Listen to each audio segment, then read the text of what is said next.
కథ కాదు జీవితం.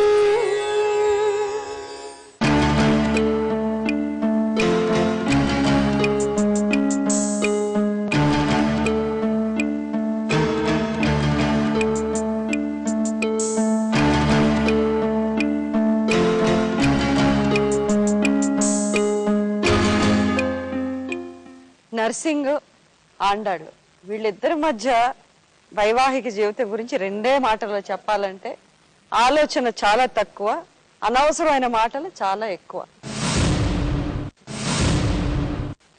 ఈ రెండు విషయాల్లో వీళ్ళని ఇంత దూరం తీసుకొచ్చింది. అసలు వీళ్ళకి అసలు ఓర్పు అనేది కానీ, ఒకళ్ళతో ఒకళ్ళు ఎలా మాట్లాడుకోవాలి, ఎలా ఉండాలి, ఇంట్లో ఇద్దరు పిల్లల్ని అయితే కన్నారు కానీ బుద్ధి మాత్రం ఎక్కడా తెచ్చుకోలేదు.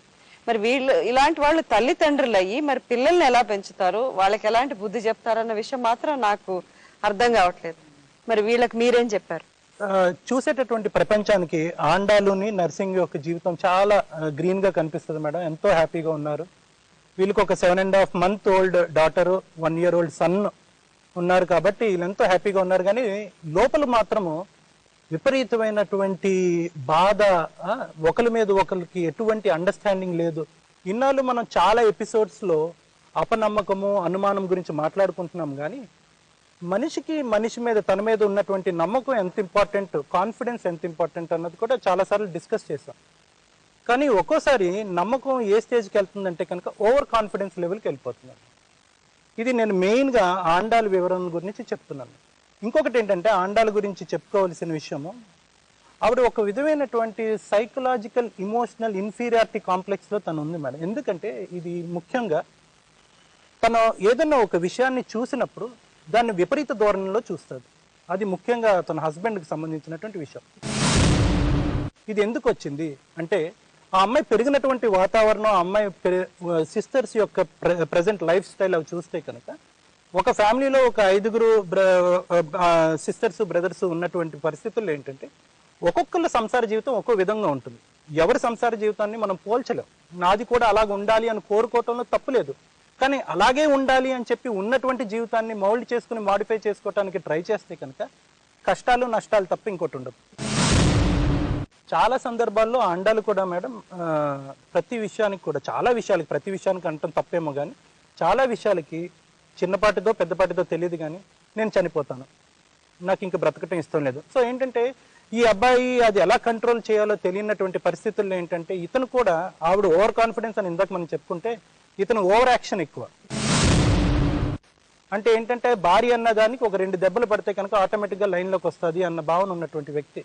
చాలా తప్పు భావన. తర్వాత ఏంటంటే అతను ఆవిడ కొట్టినటువంటి 2-3 సందర్భాల్లో అతను కొట్టినటువంటి తీరు కూడా ఖండించదగింది.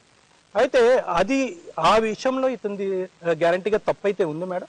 అయితే ఇది చాలా చక్కటి భవిష్యత్తు ఉన్నటువంటి జంటగా నేను భావిస్తున్నాను. వీళ్ళిద్దరూ ఒకటి కానీ 2 మెట్లు కానీ దిగితే కనుక వీళ్ళిద్దరికీ ఉన్నటువంటి 2 మంచి ఫ్యూచర్ ఉన్నటువంటి 2 పిల్లలు, వాళ్ళ భవిష్యత్తు బాగుపడుతుందని నా అభిప్రాయం. ముఖ్యంగా ఏంటంటే వీళ్ళిద్దరికీ కొద్దిపాటి కౌన్సిలింగ్ ఇవ్వాలి. ఆ అమ్మాయికి ఏంటంటే కొద్దిగా ఏదైతే ఆ ఇమోషనల్ లెవెల్ ఎక్కువగా ఉందో, ఆ ఇమోషనల్ బ్లాక్మెయిల్ అది ఏదైతే ఎక్కువ ఉందో అది తగ్గించుకునే విధంగా మనం అమ్మాయికి కౌన్సిలింగ్ ఇవ్వటం కానీ, ఇతను కోపం తగ్గించుకునేటటువంటి విధంగా ఇతనికి ఇవ్వటం కానీ జరిగితే కనుక వీళ్ళు ఏదైతే సంసార జీవితం అన్నది ఉందో అది సవ్యంగా జరుగుతుందని నా అభిప్రాయం. మీరేం చెప్తారు? హస్బెండ్ అని అన్నవాడు మనం ప్రతిసారి చెప్తున్నట్టు ఆ అమ్మలాగా భార్య ఉండాలి అని అనుకుంటాడు ప్రతి కొడుకు కూడా. ఎందుకంటే అమ్మని చూస్తూ పెరుగుతాడు కనుక అమ్మలాగా ఉండాలి అని చెప్పి అని అనుకుంటాడు. అదే ఇక్కడ ఒక పెద్ద ప్రాబ్లం అయిపోయింది. ఏంటంటే మా అమ్మని సుఖ పెట్టాలనే ఉద్దేశంలో అతను వాళ్ళ అమ్మకి ఇచ్చే ఇంపార్టెన్స్ ఈవిడ భరించలేకపోతాడు. మేము ఏమంటామంటే అట్లాంటప్పుడు హస్బెండ్కి ఒక బ్యాలెన్సింగ్ నేచర్ అనేది ఉండాలి. అంటే మేబీ అతని పెరిగిన ఎన్విరాన్మెంట్ అతనికి అలా బిహేవ్ చేయాలని తెలియదు కనుక ఆ విధంగా మాట్లాడడంతో ఆవిడ ఏమనుకుంటుంది, నాకంటే ఎక్కువ మీ అమ్మగారికి ఎక్కువ ఇంపార్టెన్స్ ఇస్తున్నారు. చాలా కేసెస్ లో మేము వినే జనరల్ మాట ఏంటంటే, నీకు నేనంటే ఇష్టమా మీ అమ్మ అంటే ఇష్టమా ఇప్పుడు చెప్పు నువ్వు అని అంటే అలాంటి క్లిష్ట పరిస్థితుల్లో భార్యలు చాలా సార్లు పెడుతుంటారు. ఏంటంటే వాళ్లకు భర్త నోటి నుంచి మీ అమ్మగారి కంటే నేనంటే ఇష్టము అని చెప్పించుకోవడం వాళ్ళకి చాలా ఇష్టం. అలాంటి సిచ్యువేషన్ కూడా మీకు చాలా సార్లు ఫేస్ అయ్యే ఉంటుంది, అవునా కాదా? అది చాలా చాలా జనరల్ గా వైఫ్ అండ్ హస్బెండ్ మధ్యలో జరిగేది. నువ్వు అలాంటప్పుడు నువ్వంటే ఇష్టం, అమ్మంటే ఇష్టం, కానీ నువ్వు అమ్మ కంటే కొంచెం ఎక్కువ ఇష్టం అని నువ్వు అబద్ధాలు ఆడాల్సిన టైం కూడా నీకు వచ్చింది. ఎందుకంటే నీ ఫ్యామిలీ బ్రేక్ అయిపోయే టైం అయితే వచ్చేస్తుంది కదా. ఎందుకంటే నువ్వు చెప్పకపోవడం మూలాన ఆవిడ చాలా చిన్న కంప్లైంట్ ఏమని ఇచ్చిందంటే, నాకు మా ఆయన నన్ను అన్నం తిన్నావా లేదా అని కూడా అడగడు, అలాంటి చిన్న చిన్న రిక్వెస్ట్లు అయినా అలాంటి చిన్న చిన్న కోరికలైనా కూడా ఆయన తీర్చట్లేదు అని చెప్పేసి ఆవిడ అడుగుతాడు. అట్లాగే అడగట్లేదు అంటే ఈ 3 ఏళ్లలో నువ్వు అడగలేదు, ఆమె తినలేకుండా ఉండడైతే ఏం కాదు. కానీ ఎంతైనా కూడా నువ్వు అడిగితే ఆమె తిన్నా కూడా నువ్వు అడిగితే అదొకటి కోరిక అనేది ప్రతి ఆడవాళ్ళలో ఉండే ఒక చిన్న కోరిక. ఈవిడ ఏమనుకుంటున్నారంటే, చాలా మటుకు ఆడవాళ్ళు ఏమనుకుంటారంటే, నేను అలిగి పుట్టింటికి వెళ్ళిపోతే నా భర్త నా దగ్గరకు వస్తే చూసావా నేను గెలిచాను, ఆయన వచ్చి నన్ను తీసుకెళ్లాడు కనుక నా తప్పు లేదు అని అనుకుంటారు. అంతే తప్ప నీ మీద ప్రేమ ఉండి వచ్చి తీసుకెళ్లారని మాత్రం నువ్వు అనుకోవట్లేదు. అది కూడా ఆయన మనసులో బాగా నాటుకుపోతుంది కదా. ఒక ఆల్టర్నేట్ నాకుంది అని ఆమె చెప్పడం వలన నీకు గతి లేక ఇక్కడ ఉంటున్నావా, అయితే నువ్వు వెళ్ళిపో అనే మనస్తత్వం ఆయనలో ఏర్పడిపోతుంది. అమ్మాయికి తెలిసే తెలియకో అని నాకు ఇక్కడ కంటే నాకు అక్కడ బాగుంటుంది అని చెప్పేసి ఒక పదే ఆ మాట అనడం మూలాన కూడా ఇక్కడ గొడవలు పెద్దది. అంటే ఆ చిన్న చిన్న కోరికలు కూడా మీకు తెలియకుండానే ఆడి మనసులో నాటుకుపోయి చాలా చిన్న ప్రాబ్లమ్స్. ఇంకోటి ఆయనకి మనసులో ఇంకో భయం ఏంటనేది ఏర్పడిపోయిందంటే, ఆవిడ మాటికి నేను చచ్చిపోతానని చెప్పేసి ఎమోషనల్ గా బ్లాక్మెయిల్ చేయడం మొదలెట్టింది. దాంతో ఆయన ఒక విధమైన బిహేవియర్ క్రియేట్ చేశాడు. ఏం చేశాడంటే, ఫోన్ లో ఆడవాళ్ళ వాయిస్ ఆల్రెడీ రికార్డ్ అయిపోయిన వాయిస్లు చూపిస్తూ నాకు ఎవరో ఉన్నారు అని చెప్పేసి అనుమానం అతను క్రియేట్. ఎందుకు నర్సింగ్ నువ్వు అలాంటి బిహేవ్ చేయాలంటే, అలా చేస్తేనన్నా నా భార్య వాళ్ళ అమ్మ వాళ్ళ ఇంటికి వెళ్ళడం తగ్గిస్తుందని ఉద్దేశం. అంటే ఆయన పాపం అలా ఆలోచించాడు అంతే తప్ప నిజంగానే అలాంటి బిహేవియర్ ఉన్న వాళ్ళు ఎవరు భార్య కావాలని ఇంత దూరం రారు. ఇంతసేపు మేము చెప్పింది ఎవరు వినరు.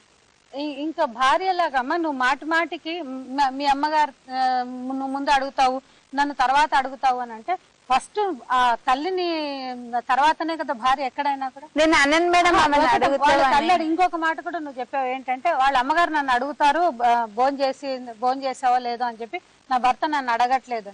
ఒకటమ్మా, ఫస్ట్ మన డ్యూటీస్ ఏంటి అనేది మనం కనుక్కోవాలి.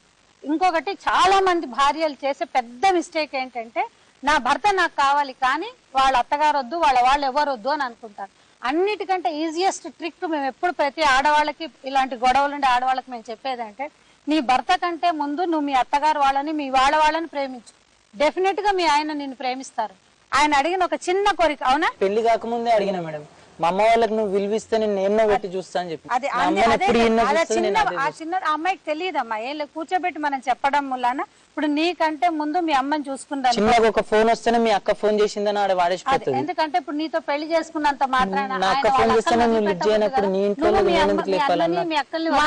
మా ఆడబిడ్డ వాళ్ళ భర్తలు వచ్చారు మేడం, వాళ్ళని అడిగాను మేడం. వాళ్ళకు నాకు ఎలాంటి గొడవలు, వాళ్ళంటే నాకు చాలా ఇష్టం మేడం. మా ఆడబిడ్డలకి నాకు ఏ గొడవలు, వాళ్ళని మంచిగా చూసుకుంటే బిడ్డలు ఏమనకుండా గమ్మునున్నది, వాళ్ళ మీద కోపం వస్తుంది. ఆయన మనసులో ఉండిపోయిందా లేదా చెప్పు. నువ్వు నీ భర్తతో కాపురం చేస్తావా చేయవా?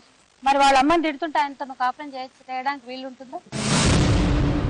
ఇది కథ కాదు జీవితం.